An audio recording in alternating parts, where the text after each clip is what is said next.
السلام علیکم بچوں، کیسے ہیں آپ سب لوگ؟ امید ہے اللہ کے کرم سے انشاءاللہ ٹھیک ٹھاک ہوں گے۔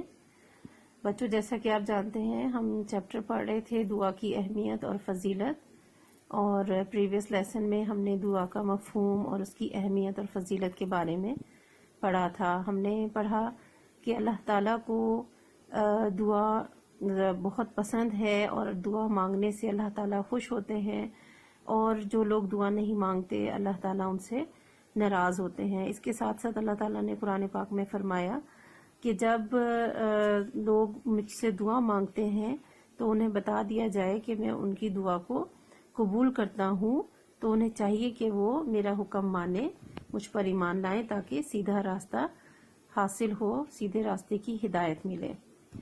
آج ہم اس سے آگے چیپٹر کا لیسن پڑھیں گے۔ قرآنی آیت کے ترجمے کے بعد قرآن احادیث میں بھی بہت زیادہ دعا کی اہمیت اور فضیلت بیان ہوئی ہے۔ ہمارے پیارے نبی صلی اللہ علیہ وسلم نے دعا کی بڑی اہمیت اور فضیلت بیان فرمائی۔ جس شخص کو دعا کی توفیق مل گئی اللہ تعالیٰ اس پر مہربان ہو جاتا ہے۔ دعا عبادت کا مغز اور جوہر ہے۔ نبی اکرم صلی اللہ علیہ وسلم نے فرمایا، اللہ تعالیٰ کے یہاں کوئی چیز اور کوئی عمل دعا سے زیادہ عزیز نہیں۔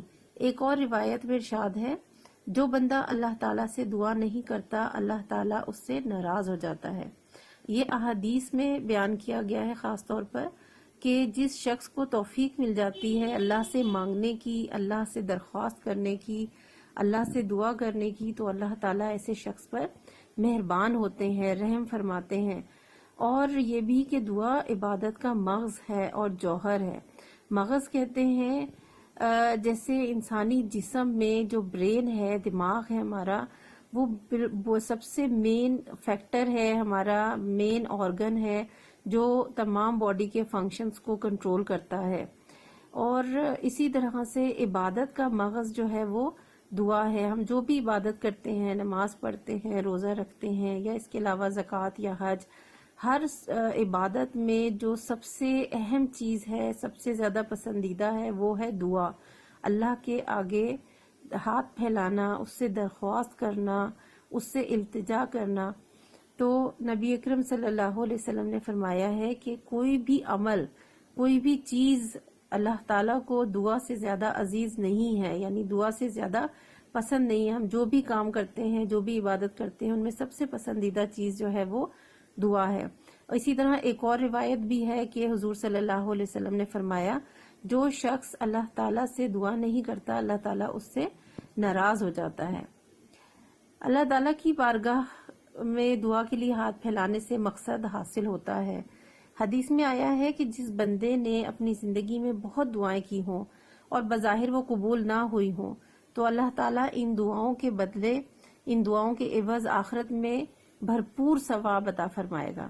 یعنی یہ بھی ایک حدیث ہے کہ انسان اللہ تعالیٰ سے دعا کرتا ہے، ہر عبادت کے بعد دعا کرتا ہے، ہر لمحہ دعا کرتا ہے اور بے شمار دعائیں کرتا ہے، لیکن کئی دفعہ ایسا بھی ہوتا ہے کہ وہ دعائیں، تمام دعائیں قبول نہیں ہوتی۔ لیکن اس کا مطلب یہ نہیں ہے کہ وہ دعائیں رد ہو گئی ہیں یا دعائیں ضائع ہو گئی ہیں، بلکہ اللہ تعالیٰ کیا کرتے ہیں کہ آخرت کے دن، قیامت کے دن، ان دعاؤں کے بدلے میں اس شخص کو بہت زیادہ بھرپور ثواب ملے گا۔ کبھی ایسا بھی ہوتا ہے کہ اس دنیا میں دعا کرنے والے پر کوئی مصیبت یا آفت آنے والی ہوتی ہے، تو اللہ تعالیٰ دعا کی برکت سے اس مصیبت کو دور کر دیتا ہے، اس مصیبت کو روک دیتا ہے۔ یعنی دعا کی فضیلت یہ بھی ہے کہ ہم جب دعا کرتے ہیں تو وہ دعائیں اللہ کے پاس جمع ہوتی رہتی ہیں۔ اور کبھی ایسا بھی ہوتا ہے کہ کسی شخص کو کوئی مصیبت، کوئی تکلیف آنے والی ہو، کوئی مصیبت آنے والی ہو، تو اللہ تعالیٰ اس کی دعاؤں کی بدلے، اس کی دعاؤں کی برکت سے اس مصیبت کو روک دیتے ہیں۔ اس حدیث پاک سے ثابت ہوا کہ دعا کسی حالت میں ضائع نہیں ہوتی۔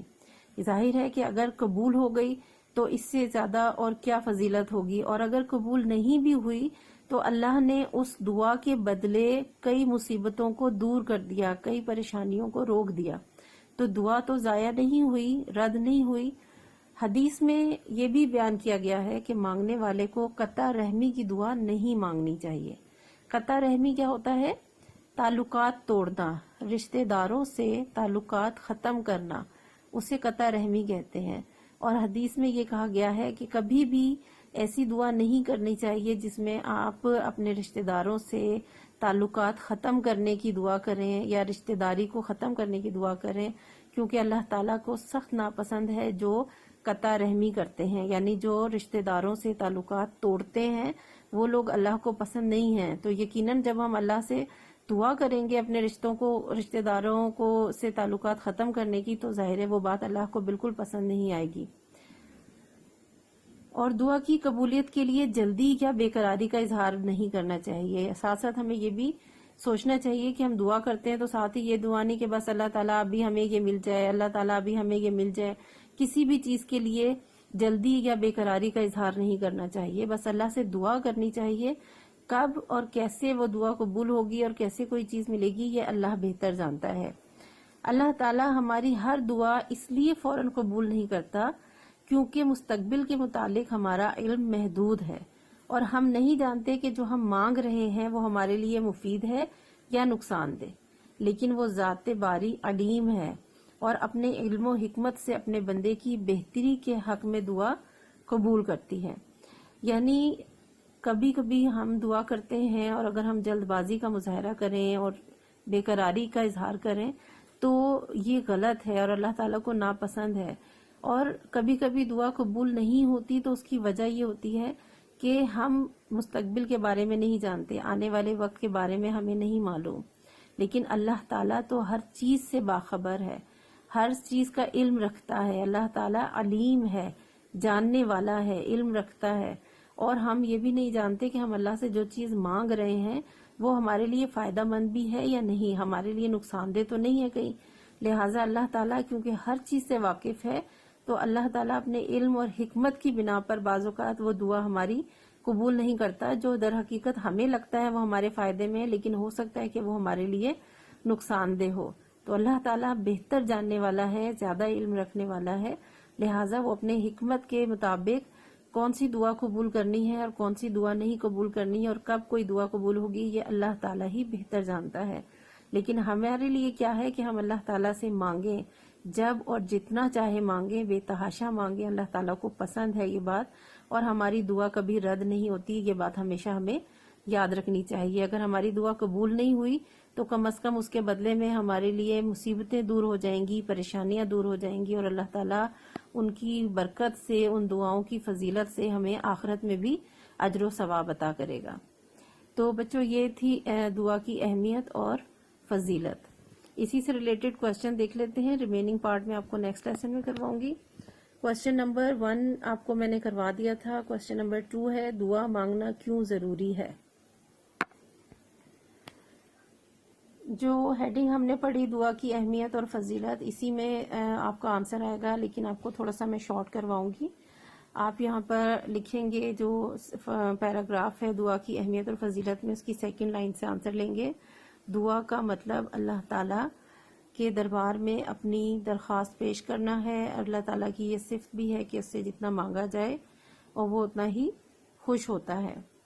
رسول اللہ صلی اللہ علیہ وسلم کی ایک حدیث سے ثابت ہے کہ اللہ تعالیٰ کو دعا پسند ہے اور اس سے خوش ہوتا ہے اور راضی ہوتا ہے، دعا نہ کرنے سے ناراض ہوتا ہے۔ یہاں تک ہم لکھیں گے، اس کے بعد ہم نیکسٹ پیراگراف لیں گے، قرآن پاک میں آیت کا حوالہ دے کر لکھیں گے۔ قرآن پاک میں دعا کی اہمیت کے بارے میں ارشاد باری تعالیٰ ہے، یہاں آپ عربی نہیں لکھیں گے، ترجمہ اس کا لکھیں گے، ٹھیک ہے؟ یہاں سے یہاں تک ترجمہ لکھیں گے، کوشچن نمبر 2 کا آنسر، اور اس کے بعد پیج نمبر 12 کا فرسٹ پیراگراف، دعا ہمارے پیارے نبی صلی اللہ علیہ وسلم اور یہاں تک ناراض ہوتا ہے، ٹھیک ہے جی؟ یہ 3 حصوں میں آپ کا آنسر ہے۔ فرسٹ پیراگراف میں سے آپ 2.5 لائنز لیں گے، اس کے بعد یہ آیت کا ترجمہ یہاں پر کوٹ کریں گے، اور نیکسٹ پیج پر جو فرسٹ پیراگراف ہے وہ آپ اس میں ایڈ کریں گے، ٹھیک ہے؟ یہی آج کا آپ کا ہوم ورک ہے، آپ نے لکھنا اور یاد کرنا ہے۔ نیکسٹ جو ریمیننگ پارٹ ہے انشاءاللہ کل کریں گے، تب تک کے لیے اللہ حافظ۔